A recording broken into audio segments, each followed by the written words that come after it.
dia! Estamos de volta com o CIESPcast. Nesse momento agora com o nosso convidado. Seja bem-vindo, Bert. Bom Bert dia. da Manhummel está aqui conosco, vai falar um pouquinho sobre a empresa, sobre os produtos, e a gente vai fazer um bate-papo bem tranquilo, descontraído, e vamos seguindo aqui. Bert, por gentileza, eu gostaria que você se apresentasse, falasse um pouquinho de você. Tá bom dia a todos. Sou Bert Kempenaars, nasci na Bélgica, já faz algum tempo atrás que nasci lá, mas já estou agora 30 anos no Brasil, certo? Este ano faz 30 anos no Brasil, trabalho na empresa Manhummel, como você já falou, que é conhecida pela marca Manfilter, que são filtros para automotivo, certo? E estamos localizados aqui na Indaiatuba, já faz 45 anos e 70 anos no Brasil, certo? Muito bom. Bert, conta um pouquinho da cultura da MAN, como que essa cultura se adaptou ao Brasil. Eu assisti a sua apresentação dos 70 anos da MAN e foi uma apresentação muito descontraída, muito gostosa, né? De ouvir a sua história junto com a história da MAN, né? Como essas histórias se cruzam. Vamos falar um pouquinho sobre isso. Sim, a Manhummel, como já pode ver no nome, são, na verdade, duas famílias alemãs, certo? Nós somos ainda até hoje 100% familiar, certo? As ações estão nas mãos da família MAN e da família Hummel. Somos uma empresa de perto de 5 bilhões de euros de faturamento, mas ainda somos 100% familiar. Isso ainda se sente na empresa, certo? Que somos familiar, respeita muito a família, respeita muito a vida pessoal das pessoas, tenta criar um clima bacana. Obviamente tem meta, tem tudo isso, mas tudo num jeito de correr atrás das metas, porque nós temos um propósito aqui na tudo isso, certo? Isso não simplesmente pelos números financeiros, certo? Porque nós temos um propósito um pouco maior do que aquilo. E assim conseguimos este clima na empresa, aqui também. E aqui no Brasil nós estamos 70 anos, dos quais eu já estou participando de 30, certo? E os últimos 10 anos, faz 10 anos este ano, que eu sou, na verdade, no comando da empresa aqui no Brasil. E também depois faz 8 anos que eu tenho a responsabilidade da América do Sul. Só estamos tentando manter este clima de correr atrás das metas, mas dentro de um jeito correto, de teamwork, um jeito onde todo mundo se sinta bem pelas metas atingidas. Sim, eu estive alguns dias atrás lá na MAN, em reunião com o Daniel do Compliance, uma reunião jurídica lá, então conheci um pouquinho mais a MAN, né? Eu vi os espaços lá de integração para as pessoas, bem interessante esse cuidado realmente com os colaboradores, né, que vocês têm lá. Sim. Sim, no Brasil todo mundo tem, acho que até por legislação, a semana de segurança, essas coisas, e muitas empresas têm a semana de qualidade, e nós outros temos também uma semana de compliance, porque nós achamos que o parte ético, não só correr atrás dos números puxados, não, mas precisa ser de jeito correto. Só nós temos nossos valores, e nós temos tudo a respeito à legislação e à ética. Só nós temos uma semana dedicada, depois você estava falando com o Daniel, semana dedicada, igual que não faz com qualidade a HSE, certo? Vale a pena durante uma semana todo mundo refletir o que é eticamente correto e o que é eticamente não correto. Exato. E fala um pouquinho mais sobre os produtos, né? O que que a MAN faz, como são os filtros que a gente conhece, né, da MAN.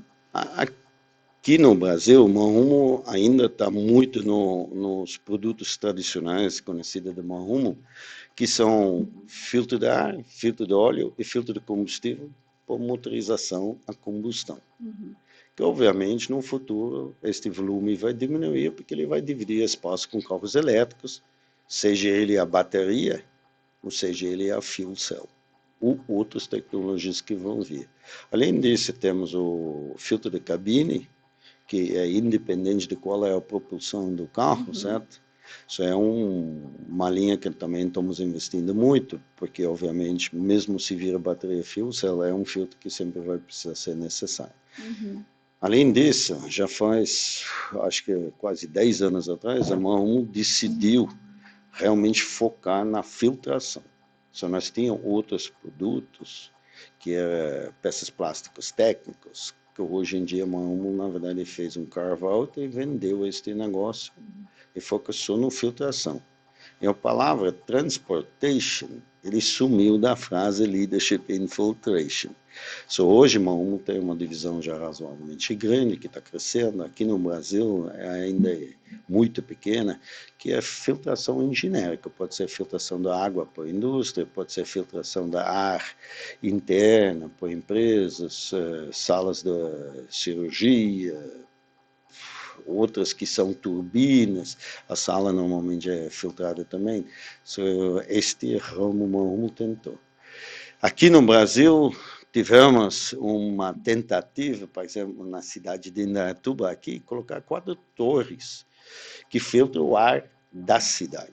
Se você tem um ponto que nós chamamos hotspot, onde realmente existe uma contaminação grande, seja por fluxo de muito ônibus, coisa assim, você começa a filtrar o ar fora, o ar de fora. Obviamente, o lançamento foi em fevereiro de 2020, e todo mundo deve se lembrar. Em março de 2020 começou a pandemia e se perdeu o foco sobre aquilo, certo? O foco era filtrar, achar solução para a COVID. Neste hora também lançamos aqui no Brasil um filtro que está dentro da gama da Marrum, certo? Lançamos 2 modelos. Um filtro que filtra, por exemplo, vírus dentro de uma sala de reunião, coisa assim. Uhum. Mas, infelizmente, na época tinha mais essa sensibilidade para ar puro, e conforme o Covid foi cedendo, também tudo foi de novo como era antes. Respirar é de graça e não precisa de cuidado, e não é totalmente assim. É isso. Bom, nós estávamos conversando antes de começar o podcast sobre as tecnologias, as inovações, dos carros elétricos. Acho que quebrar um pouco esse mito também dos filtros, né? Também existe filtro no carro elétrico. Sim, quando você perguntou dos nossos produtos, certo? Eu já falei, Sim. grande parte nossa é filtro para o carro a combustão, só, obviamente, na nossa empresa, os próprios funcionários, gente que fornece para nós, vocês vão morrer. Não vão morrer. Os carros elétricos, eles têm também filtros, obviamente, os eixos elétricos, eles têm filtro de cabine, já falei, ele vai continuar. A bateria, é simples de explicar, a bateria, quando ela carrega, ela esquenta. Tudo que esquenta, ela dilata. Se ela dilata, alguma coisa precisa entrar. E se depois ela esfria, ela de novo encolhe. Se alguma coisa precisa entrar. E o ar que entra, ela não pode ser úmida, porque obviamente, umidade dentro da bateria, só nós temos o que nós chamamos venting units, que na verdade é filtração. O ar vai entrar e nós precisamos garantir que a umidade não entre junto, certo? Isso é um filtro baseado em membranas. Só tem esses filtros nas baterias também, né? Mas não tem nelas. Sorte nossa, elas estão com uma tecnologia nova, elas são razoavelmente caras, e isso para nós como negócio é bom, certo? Porque obviamente a frequência de troca é bem mais baixa, certo? Interessante. Agora existe a grande discussão se o carro a bateria, carro elétrico a bateria, certo? Que é o BEV, se ele vai ser a solução a longo prazo. Eu acho que ela diferente do que nós tivemos no passado, certo? No passado era simples, você tinha gasolina e diesel, os dois eram combustão, é isso aqui e não tem nada outro. Eu acho que agora, no futuro, vai ter o diesel, eu acho que a gasolina não vai morrer, vai diminuir, mas não morrer.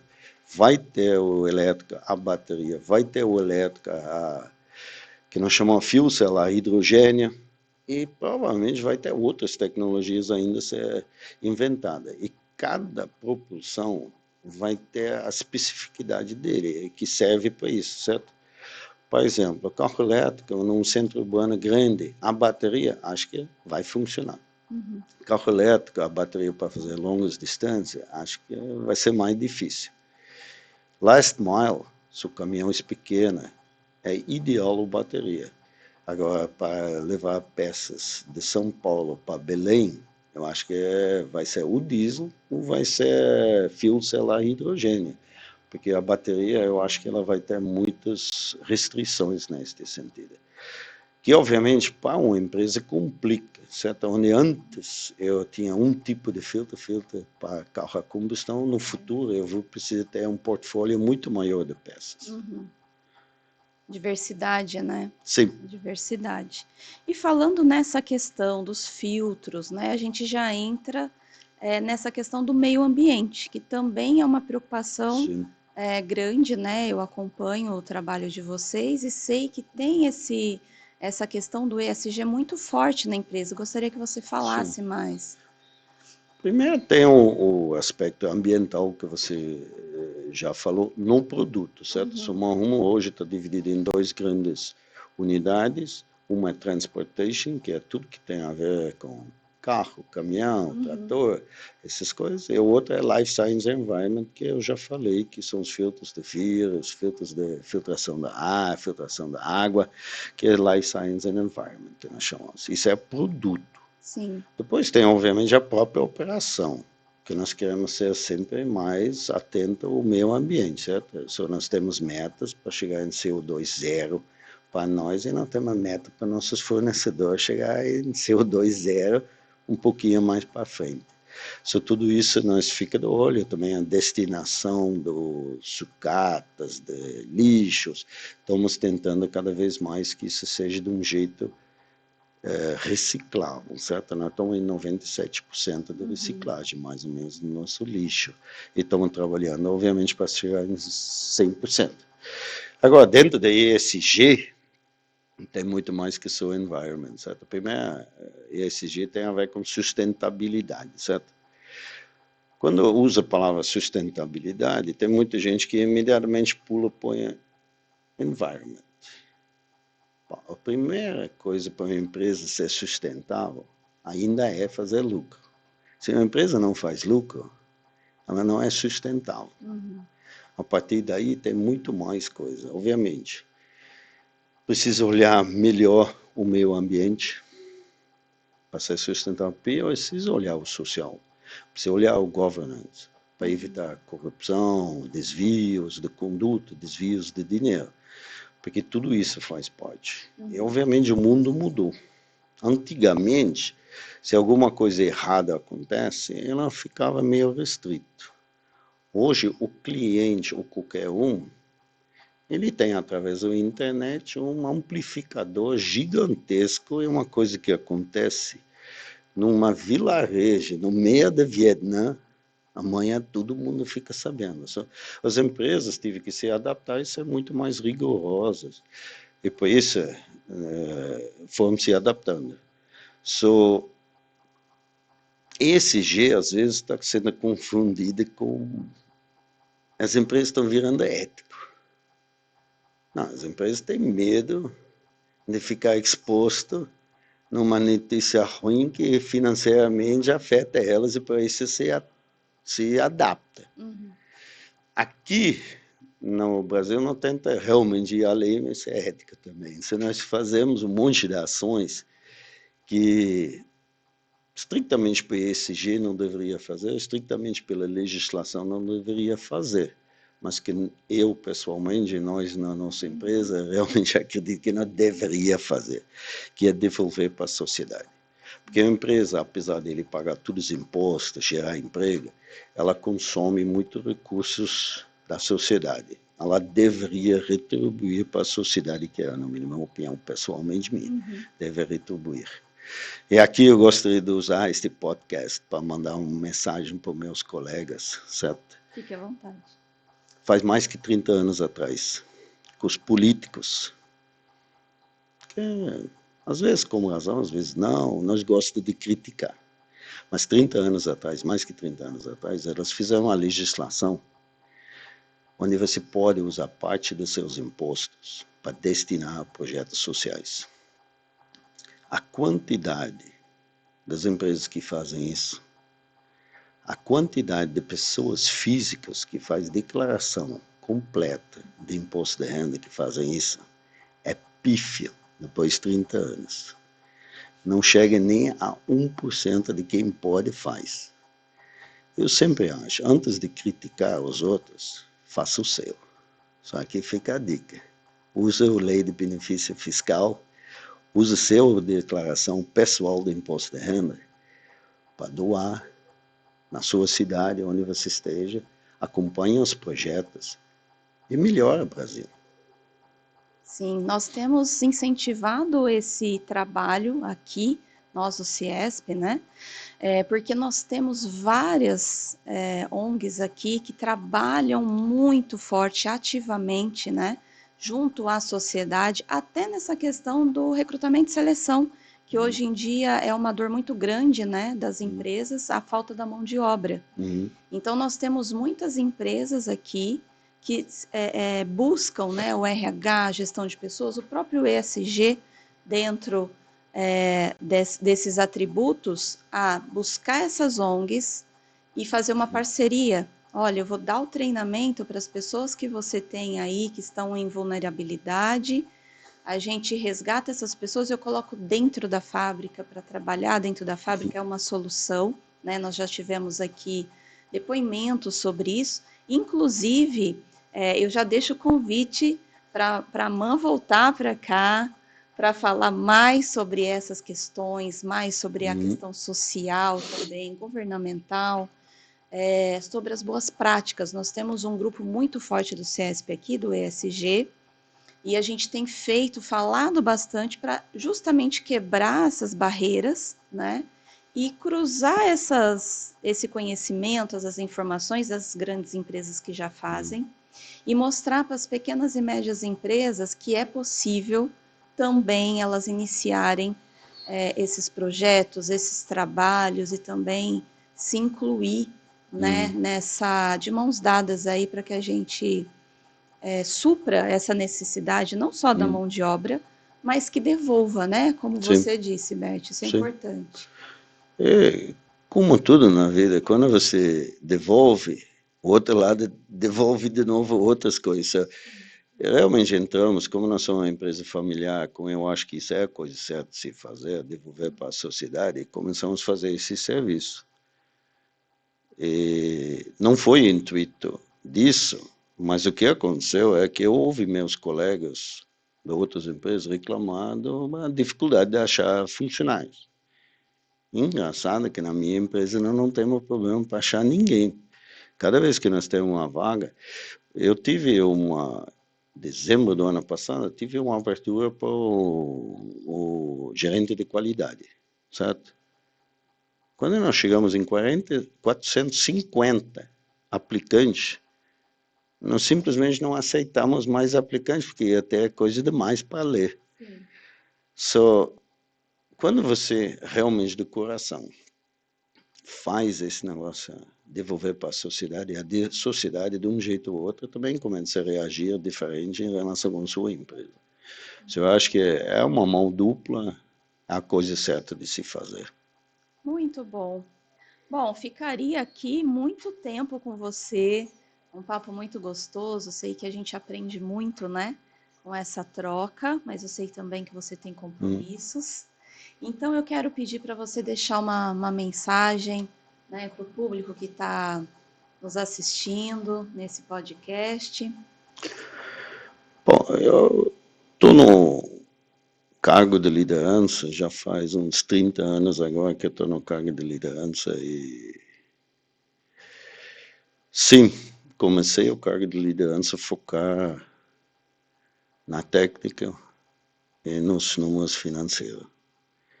E durante a carreira aprendi, conforme que eu tinha cada vez mais pessoas na minha responsabilidade, que eu precisava cuidar das pessoas. E conforme eu fui focando mais nas pessoas, percebi que o técnico e financeiro se resolve sozinho, são as pessoas que resolvem isso para você. Só hoje eu tento focar quase exclusivamente nas pessoas. Eu cuido dos meus funcionários e elas cuidam da empresa. Muito bom, muito bom. Bert, gostaria também que você deixasse os contatos para quem quer conhecer mais a MAN, as redes sociais, como que faz para as pessoas acessarem aí as informações da MAN? Bom, pode procurar nós no Instagram, obviamente, nós somos MAN Rumo Brasil. Nós temos também um site na internet, obviamente, MAN Rumo Brasil também. E lá também você acha o telefone nosso, sempre pode contatar nós. Se você digita bet.campanas@manrumo.com, você chega em mim. E se digita renata.rocha@manrumo.com, você chega na minha pessoa que é responsável pelo ESG e comunicação. Tá ótimo. Eu agradeço muito a sua presença aqui no CIESP. A MAN é uma associada nossa, né, aqui do CIESP. Então seja sempre bem-vindo. Os colaboradores estão, o CIESP está sempre de portas abertas para os novos projetos, eventos, né? Então muito obrigada por esse bate-papo. Foi um grande prazer estar aqui com vocês e ter este bate-papo, ter troca de ideias. Eu acho que é isso também, né? Devolver para a sociedade que assiste nós e juntos evoluir. Muito obrigada. Ficamos por aqui, CIESP Cast, CIESP, o braço forte da indústria.